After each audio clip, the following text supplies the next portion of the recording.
The Capitals draft capital. How exactly should we use it going forward?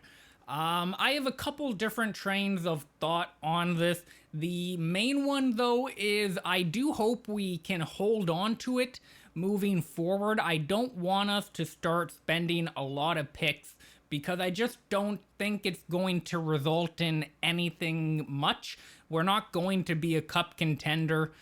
We just don't have the team. I suppose you could argue if we go out and get a top line guy, it could kind of change it, but I would beg to differ. If we look at what we have right now, in the next 3 seasons, we only have one 7th round pick. Not too big of a deal, right? We have all of our other picks except for a 2nd round pick this upcoming season. A really terrible trade looking back at it. We traded that 2nd round pick for Connor Brown. Obviously he got injured, so it's not totally in the hands of the GM. It's not totally his fault. However, I would still argue that was not a great trade to make.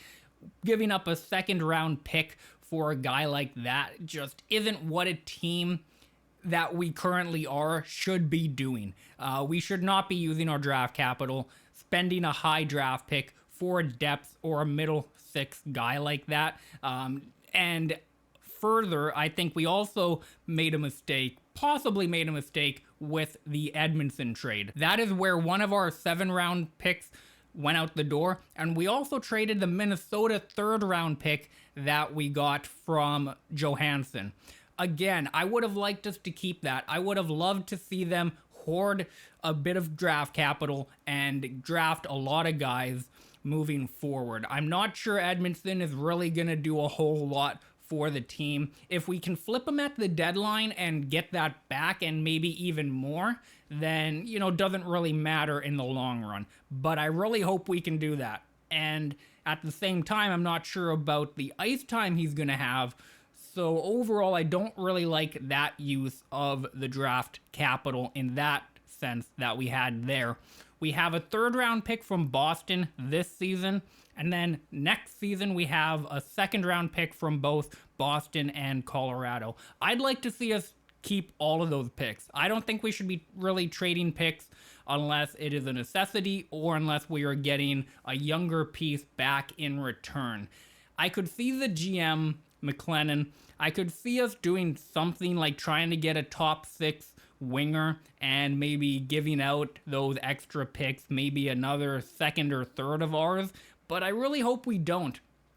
I don't think we should be doing that. A team like the Capitals that are kind of in flux, and really currently we're just trying to get Ovi to the Gretzky record, let's be honest. Let's keep the picks and let's develop a really strong minor system and a deep prospect pool so that when Ovechkin does leave the Capitals and the NHL, we are in the best position possible to be competitive as soon as possible when that happens.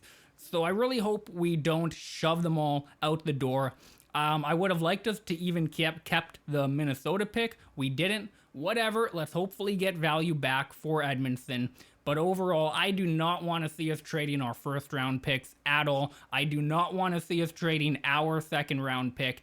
And honestly, I don't want to see us trading any of the picks from other teams. This is a luxury that we don't usually have, and we really haven't had since we got Ovi, right? Since we got him, we've just been trading picks, which is fine. You should do that when you have a young superstar and you have a young, good core.